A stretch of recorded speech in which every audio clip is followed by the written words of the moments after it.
Salut tout le monde, ici Doudou. Ça faisait longtemps que je voulais reparler de One Piece, mais j'étais bloqué parce que le format que je faisais avant était extrêmement problématique, et surtout c'était un format fait par le fanboy qui était en moi. Alors j'ai décidé de le faire taire et de trouver un meilleur moyen de trouver de One Piece. Le problème c'est que One Piece est une œuvre extrêmement complexe, et en parler c'est compliqué.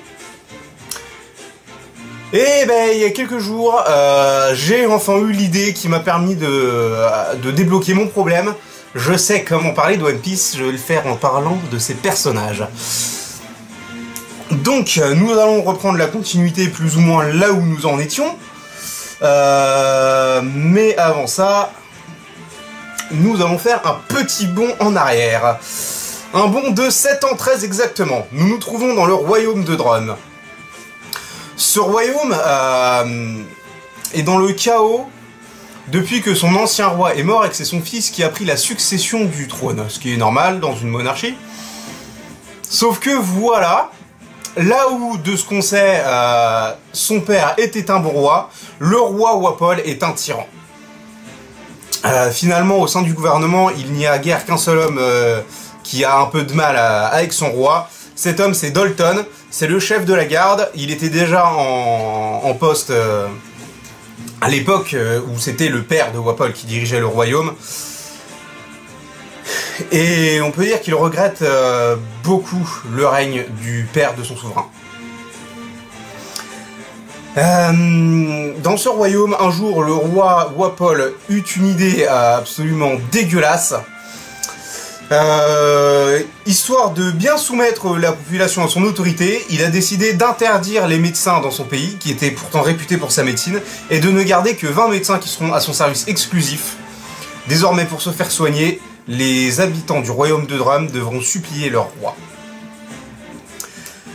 Réaction, bien sûr, qui choqua le seul membre raisonnable du gouvernement, à savoir Dalton. Et donc s'engagea alors une grande chasse aux médecins dans tout le pays.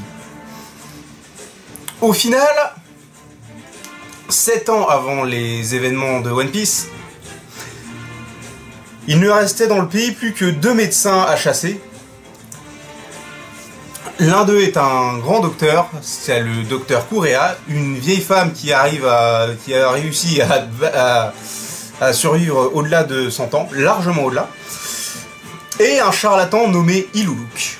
Alors Iluluk, c'est un ancien bandit atteint d'une maladie cardiaque. Il avait perdu tout espoir de vivre, et un jour il a repris goût à la vie en voyant une colline couverte de cerisiers en fleurs. Et depuis, il n'a plus qu'une seule obsession, reproduire ce miracle et soigner des gens grâce à ça. Entendons-nous bien. Iluluk s'est improvisé médecin et chimiste. Il n'a rien d'un médecin, c'est un charlatan.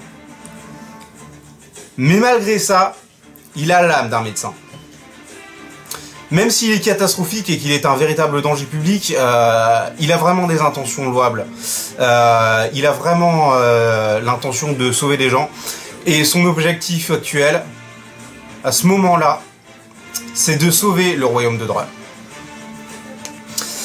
Un jour après s'être fait encore une fois chasser d'une consultation où il a fait encore une fois plus de mal que de bien, il tombe sur une étrange créature.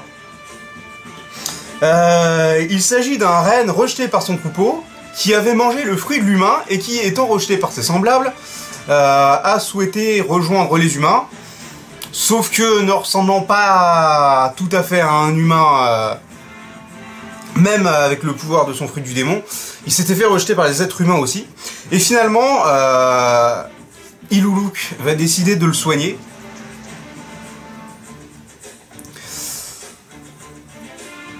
Et il lui a même donné un nom, Tony Chopper. Et pour Iluluk, Chopper était comme un fils. Il a voulu lui apprendre tout ce qu'il savait. Et bordel de Dieu, même si Iluluk était un médecin absolument catastrophique, on peut dire que c'est un sacré être humain. Il disait à Chopper, tu sais Chopper, n'en veux pas aux humains, ce pays est malade, les gens et le roi ne savent plus ce qu'ils font. Iluluk, c'était Un personnage assez singulier qui admirait les pirates. Alors a priori, sa source d'inspiration concernant les pirates semble être Gold Roger. Il s'était érigé un pavillon pirate parce qu'il se battait, selon ses dires, comme un pirate. Il disait « Ce pavillon est le symbole de ma conviction que tout est toujours possible ». Et en allant montrer l'océan à Chopper, il lui disait « Regarde Chopper, l'océan est infini. Il faut que tu ailles en mer. Tu verras à quel point tes problèmes sont insignifiants. Ton avenir est au-delà des océans, Chopper. »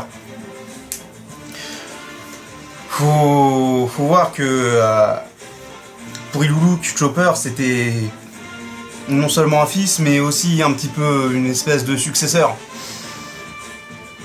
Alors bon, les recherches d'Iluluk ont fini par aboutir. Finalement, il n'avait qu'un sursis. Il était proche de la mort. Et au bout d'un an, Wapol, lassé de la chasse aux médecins qui s'éternisait, a décidé de faire courir la rumeur comme quoi tous ces médecins étaient tombés malades en même temps. Alors, évidemment, c'était un piège, Kureha le savait, Iluluk le voyait bien aussi. Mais il avait quand même peur que ce soit vrai. Il ne lui restait que quelques jours à vivre. Il avait rejeté Chopper pour éviter que ce dernier ait à souffrir le jour de sa mort, mais Chopper avait fini par apprendre que finalement Iluluk était au bout de sa vie. Alors, Iluluk est monté au château avec la volonté de soigner les médecins de Wapol. Bon, évidemment, ces derniers n'étaient pas malades et de toute façon, Iluluk n'aura fait qu'empirer leur état. Finalement, une fois arrivé en haut, alors que Wapol le traitait d'abruti d'avoir cru à son piège, Iluluk déclara « Je suis soulagé. Je croyais que le pays était en grand danger, mais finalement ce n'était qu'un piège. » À vrai dire, il avait plus ou moins accepté sa mort. De toute façon, il ne lui restait plus beaucoup de temps à vivre. Il était parti mourir devant le château de Drum. Il avait même préparé une décoction explosive. Alors avant de mourir, il déclara « Vous savez, vous ne pourrez pas me tuer. À votre avis, quand est-ce qu'un homme meurt? Quand il se prend une balle en plein cœur? Non. Quand il succombe à une maladie cardiaque? Non. Un homme meurt quand on cesse de se souvenir de lui. » Ces paroles feront fondre Dalton en larmes. Il déclara « C'est ainsi que des royaumes disparaissent. » Finalement, avant de se donner la mort, Iluluk conclura « Vous savez quoi? Ça aura été une chouette vie. »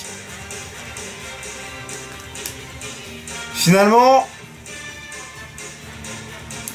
Iluluk avait décidé de transmettre ses recherches et de confier le Chopper au docteur Kureha. Il savait qu'il allait mourir, c'était la fin pour lui, mais il voulait perpétuer ses recherches. Et il voulait que le Chopper apprenne la médecine. Il savait qu'il était catastrophique et qu'il n'aurait jamais pu lui apprendre quoi que ce soit. Iluluk, quelque part, c'était un grand homme. Et c'est peut-être le seul qui représentait encore de l'espoir pour Drum. La prochaine fois, nous parlerons de Dalton. Je vous laisse, c'était Doudou, salut!